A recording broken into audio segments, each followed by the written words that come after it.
Argiaren podcastak.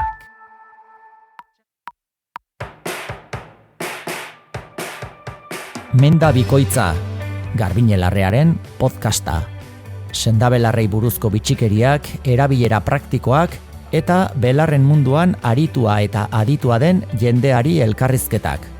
Bi astelenean behin argia.eu zen.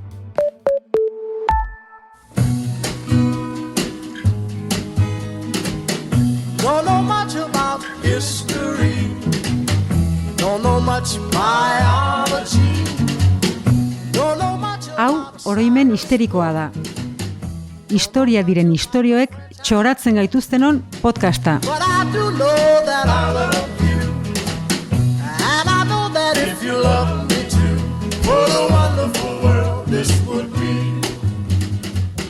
Don't know much about Gaur eztabaida historiko sakon eta funtsesko batez arituko gara. Gaurko euskal gizartea bitan banatu izan duena, eta gainera azken urteotan oso fuerte berriz itzuli dira gure artera. Txandarra, ala bakeroak. Eta azteko guk kazetaritza gona egiten dugunez, horretik bakoitzak aia nondik ikusten duen, esan beharra dago, nondik hitz egiten dugun jakiteko. Beraz, punto, txandarra ala bakeroak, txandarra zalantzeri gabe, nagoreta. Nik oraingoz ez dut erantzunik emango. Hala. Tarteko, gaur bakeroakin etorri naiz, Bai, baina... ez da goikona. Bai. Bueno, bi txandarra Eta bat gero esango. eta nire bat initzio. zalantetan dago horrendik. Bai. Bueno, guazen abira, zergatik hori. Bai, bueno, txandarra zitze egiten hasiko gera, Bai. ez? Zuek haren aldeko botoa eman dezuelako. Eta lehenengo definizioa, ez? Egingo du txandarrarena. Wikipediatik hartuta, hola zuzenean, txandala batez ere kirola egiteko erabilioiden jantzi bat da. Bi pieza dira, galtza batzuk eta jaka edo jertxe bat. Kirol jantziak kotoiz, zuntz sintetikoz, poliesterrez edo bien asketaz eginak daude bien jartzen du Wikipedia, baino Bai. bi baino gehiago dira. Eta jatorrian, kirol jardueretarako erabila izan zen arren, bere arintasun eta erosotasunagatik, berehala ia erabilera unibertsaleko jantzi izatera pasa zen. Gaur egun, helduek eta gaztek aisialdian erabiltzen duten jantzi informala da. Dime que me pongo, solo tengo chándal. Y si es verano con las chanclas y la banda. Tengo la Holanda, motor alemana, chándal buena lana. Y salimos andando. Si voy a una boda en chándal, si voy al juzgado en chándal, si me doy de fuga en chándal, si salgo corriendo en chándal, entrando la cuenta en chándal, voy con la parienta en chándal, si tengo un hijo en chándal, con su chándal digo en banda, y ya sale organizada, en la ruta sin llamada. Ume bat baldin badaka txandal. Bai. Ondo. Bai, zaina, azten ari dela elastikoa danez, ez? Batekin praktikoa bizitza osoa. hori da. Eta orain hitzaren jatorria, ez? Jatorri etimologikoa ikusiko dugu, asko gustatzen zaizkigulako, holako gauzak hemen. Eta hitz horren jatorriaren bila nola joan behar dugu modaren hiriburura, Parisera. Zehazki... Ez da azpeitia. Ez. Markatu. Parisera 19. mendearen erdialde, ez, amaiera aldera. Frantsesez, marchandai hitza, ez, o esan moldeak edo, esan nahi du baratxuri saltzailea, literalki. Baina fruta eta baraski saltzaileak orokorrean izendatzeko ere erabiltzen zen, eta esan bezala, 19. mendearen amaieran, Parisko Leal merkatuko fruta eta baraski saltzaileek, hori ez, marchandai edo esaten zieten haiek, erabiltzen zituzten, hasi ziren erabiltzen jertxe berezi batzuk, erosoak, ez, lanerako, ez, mugimenduak eta hori, errazen zituzenak, eta gero, hitz hori, marchandai hori bihurtzu zen metonimiaz, baita ere, jertxe moduko hori, erropa, ez, hori izendatzeko.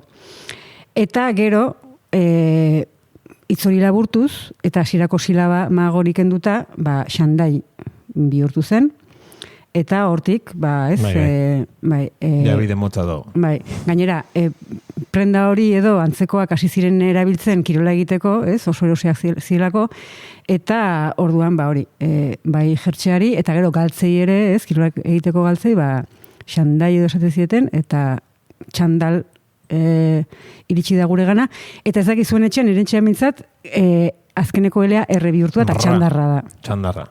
Puntuk ere bai esaten du. Bai. Ba hori da, orduan txandarraren jatorria, eta orain bakero... Orain areri barena. Bai. Bakeroak hegoaldean, esaten diegu. Berez, iztekiaren abera, jeansak edo blue jeansak. Blue jeansak. Bai, nik jeansak jarritu, baina ez dia blue. Ez dia blue. Green jeansak jarritu gaur. Bai.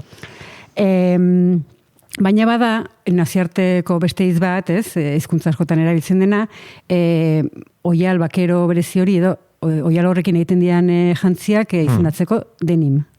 Ezaguna da, ez? Nik ez nuen ezagutzen. Ba, bai. Denim. Jende normalak. Nik dut ezagutzen dula.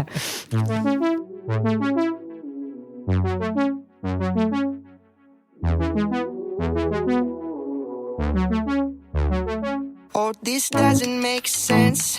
Wasted money I spent. All you wanted was rent. $100 worth of fake denim. Got no trust fund here. Million plays, no millionaire. But when you're drunk and in despair, you come find me to take out the venom. So call it what you want, but be as it may. I tell you, you're gold digging. I don't have a lot, so how could you take the little that I've given? Eta orain izanen jatorria, lehen Parisen esan dugu dagoela txandarraren jatorria, eta Paristik hegoaldera joan behar dugu, denim itzaren jatorria topatzeko Oksitaniara, zehazki, eta nim, edo nimes, irira. Nimesekoa, nimekoa, frantzesez eta gazteleraz ere, denim esaten da. Beraz, horti dator denimitza. Denimek, besterik gabe, nimesekoa, o nimekoa esan nahi du. Eta kontua da, Oksitenako hiri horretan, 17. mendean, oial gogor eta zurrun bat hasi ziren ekoizten, batez ere toldoak, olanak eta itxasontzintzako oialak egiteko. Europako merkatariak berehala, eskaera handitu zuten, kalitate handiko oiala zelako, eta denim, hasi ziten esaten oial horri, jatorriagatik, nimetik zetorrelako. Eta 19. mendearen erdialdean gero, estatu batuetan, Kalifornian zehazki, etiketan metzatori jartzen du, Levi Strauss mehatzarientzako artikuluak saltzen zituen denda bat zabaldu zuen, Levi Straussek, eta oial gogor horrekin galtzak egiten hasi zen, eta ustet 1873an patentatu zituela bakeroak, eta esaten zutenez Oksitaniatik, nimetik importatu zuen hori, bakero oiek egiteko oiala. Bueno, beste klasiko bat estatu batuak eta artean baldin badaude. Berezko ia ez dakate eta berezko zuten asuntzitu zutelako horretik. Baina hau da beste Halloween moduko bat, ez? Bai, hori da. Azkenean guk ezaguna egiten zaigu, bakeroak gainera hitza, pues segurazki indioak eta bakeroak edo... Bai, eta gaina ematen du hori kauboiek edo ez, edo erabiltzen zutela eta ez mehatzarientzako sortu zituen, berez. Baina filmetan, o... Mehatzariek ez daukate hainbeste galamurrik. Ez. Hemen ere nola tratatu dituzten ikusitare. Bueno, orduan sartu gaitezen ja eztabaidan, ez? Bete-betean, eta egia da gaiak mereziko luken inkesta eta azterketa seriorik ez dudala topatu, agian egongo da, eta egin dudana da Quoran, ez? Oso iturri fidagarria da Quora. Da, Yahoo respuestas eta olakoak badakizu, hau da, gaizki zaudenean eta medikutara joan ordez internetik aletzen diozunean zer daukazun. Adimen artifizialaren aurreko... Bai, Quora da hori, erabiltzaileek galderak egin ditzaketen, ez? Webgune bat edo plataforma bat. Eta inglesez, behintzat, galdera hori, hau da, zein nahiago duzu, bakeroak edo txandarra, 27 aldiz dago. Eta, egia da, galdera batzuk, ezagit, 60 inguru erantzun dituztela, baina beste batzuk milaka dauzkate eta galdera bat topatut 19.000 erantzunekin. Orduan, hori dena hartuta, eta Quora iturri fidagarritzat joko bagenu ere, beharko genituzke nik uste eta algoritmo matematiko komplexuak azkenean erantzun garbi bat edo ez, zehatz bat izateko. Jende aspertuta, Bai, nik egia esan ez dut denbora asko galdu olako gauzetan. Egin dut, erantzunako gainetik begiratu eta emango dizutena da nire irudipena. Ekain. Bai. Orduan, batzutan, ez, inkesta hauetan edo galdera hauetan batzutan batek irabazten du, beste batzutan nahiko berdinduta dago, beste batzutan besteak, baino azkenean aldatzen dena ebaluazio irizpideak nola baitere, ez? Hau da, erosotasuna lehenesten baduzu, pues txandarrak irabazten du, gehienetan, eta egia da jarduera batzuetarako Bai, bakeroak hobesten direla gogorragoa direlako. Bai, mehatzera joteko oso onak. Bai. Eta estetika kontuetan, bakeroak nik uste, irabazten duela, bakeroak kombinatzea errezagoa da, informala izan da ere, elegantea gotzat, jotzen dira bakeroak. Bai, aldatzen nahi da hori, Bai. Blue jeans, white shirt, walked into the room, you know you made my eyes burn. It was like James Dean, for sure. You're so fresh to death and sick as cancer. You're so punk rock, I grew up on hip-hop, but you fit me better than my favorite sweater. And I know that love is mean, and love hurts, but I still remember that day we met in December. Oh baby, I will love you till the end of time. Eta gero da de kontua ere. Beitu hemen horrein ministeriko sektore gazteak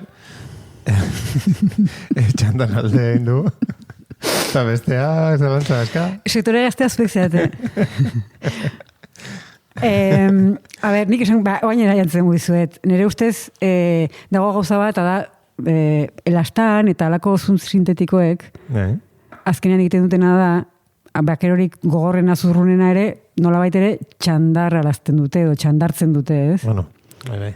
Denbora pasata, Baina, ja, zuntze elastikoa baldin badazkate, itxuraz eta zurrunak dira, baina gero elastikoa dira, eta beraz, ez da bai da, bien... Ez da bai antzua da. Ez da gitantzua den, guk podcast bat atera dugu, ez da bai daten. Ba, mira. Eta gero, zuke abestia baino lehen esaten zunena, ez, azken aldian gauzak aldatzen ari direla, nik ere irudiponeri hartu dut, gorako, ez, postei begira, eta da, azken urteetan joera pixkat aldatu dela, ez, batez ere pandemia dela, eta azkenean pandemian etxean erosogoteko txandarra jazten genuen, ez, ez genuen kentzen, egunetan, eta gero ordubete ateratzeko baimena mantzigutenean, orduan jende asko aprobetxatu zuen txandar berria estrenatzeko, eta zapatilak, eta... Bai, Bai, nik uste baiet. Kontua da, txandarrari ez horrek balio eman dio azken aldian, eta inkluso modan munduan ere ez, berriro balio handia eman zaio ez, eta esan ez, hori ere kombinatu daitekeela, eleganteare izan litekeela. Beyoncék bere txandal propioaren, marka edo bidea sortu du. Bai. Zuk ere argia sariak aurkezterakoan zalantza izan zenuen, horre ez da bai da internoa, txandarra, bakeroak txandarra. Azkenean bakeroak irabazi zuten. Bai, baina alde konservadoreak gehien duzitza idalako. Vale. Egun hortan. Baina, bihotzez, txandala. Vale. Dena den, inkesta biei behiratuta, nik esango nuke berdinketa teknikoa izan daitekela, zabaidonen emaitza, baina berdinketa hori nolabait ere pandemiak pixkata utzi duela, ez, eta azkenean txandarrak irabazi duela, edo igual esan daiteke garaipen pirrikoa lortu duela azken momentuan. Pirrikoa, Bai. Espaldintzun gabe hori. Bai.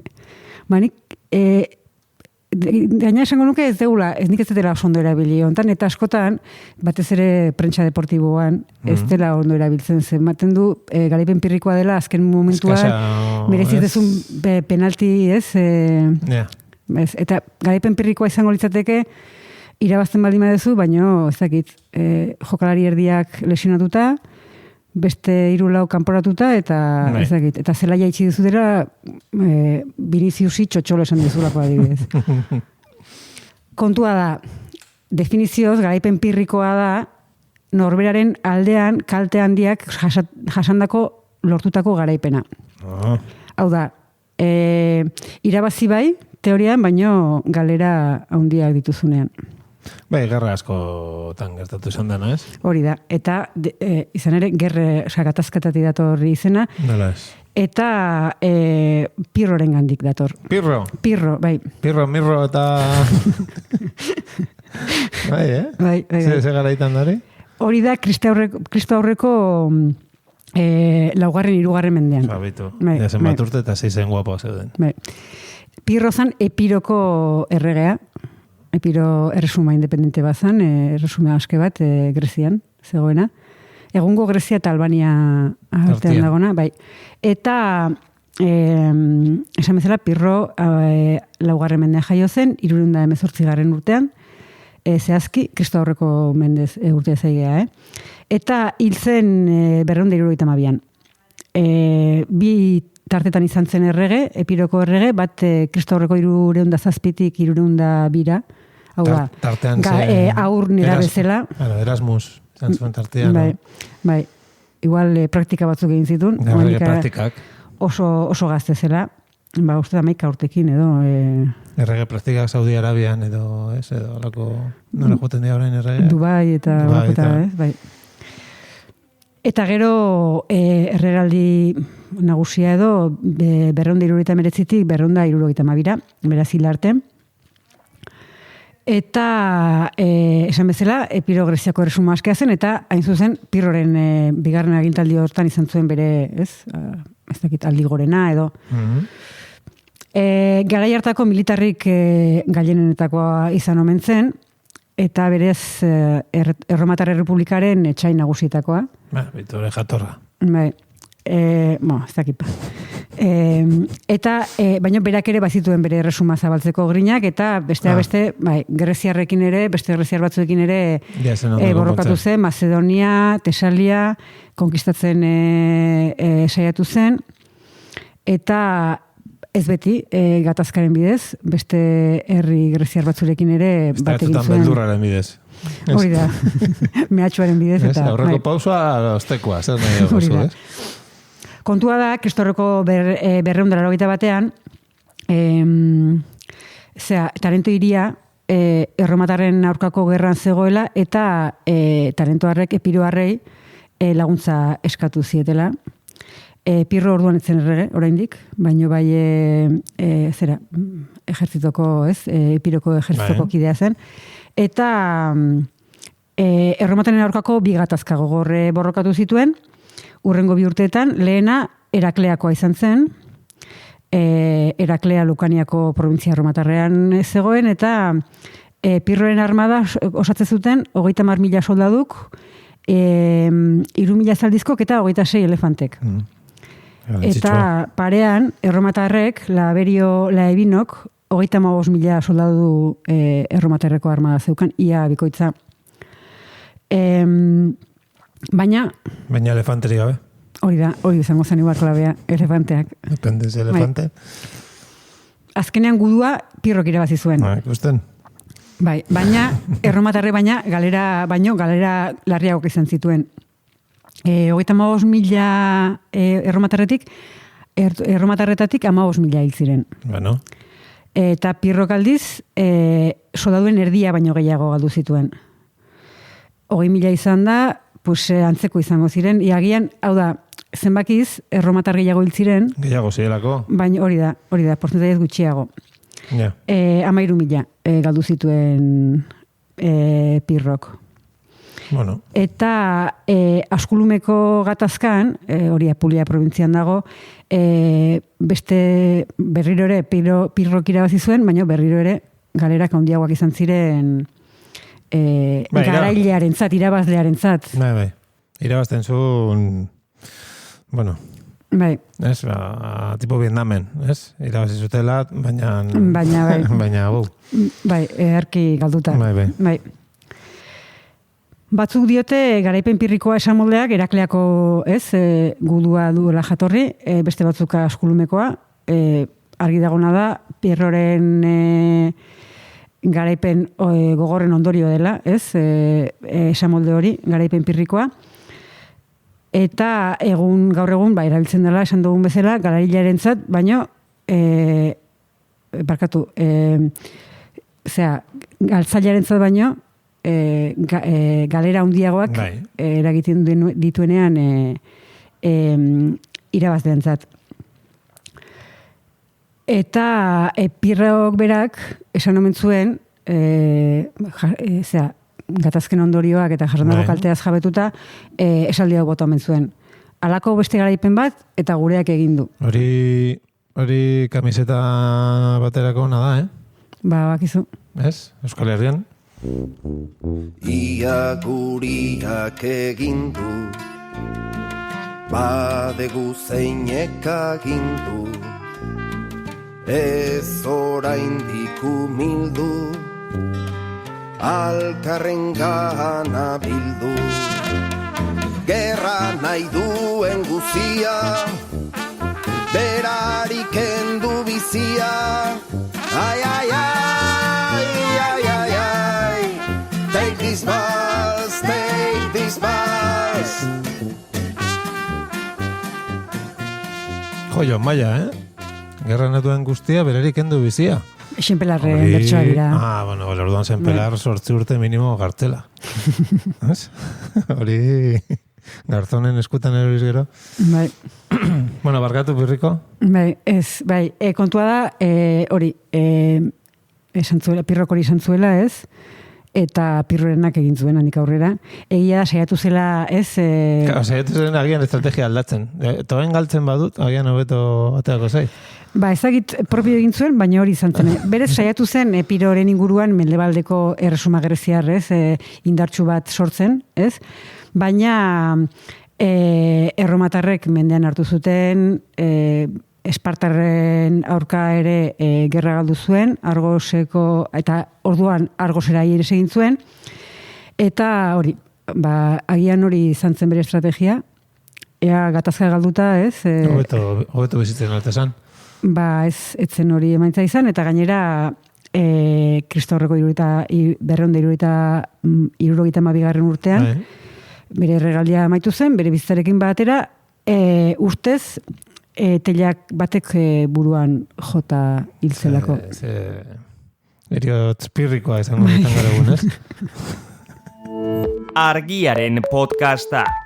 Podcast hau libre eta doan zabaldezakegu Argiaren komunitatea osatzen duten milaka lagunek proiektua diruz babesten dutelako. Zuk ere kazetaritza independentea babestu nahi baduzu, egin Argiako kide.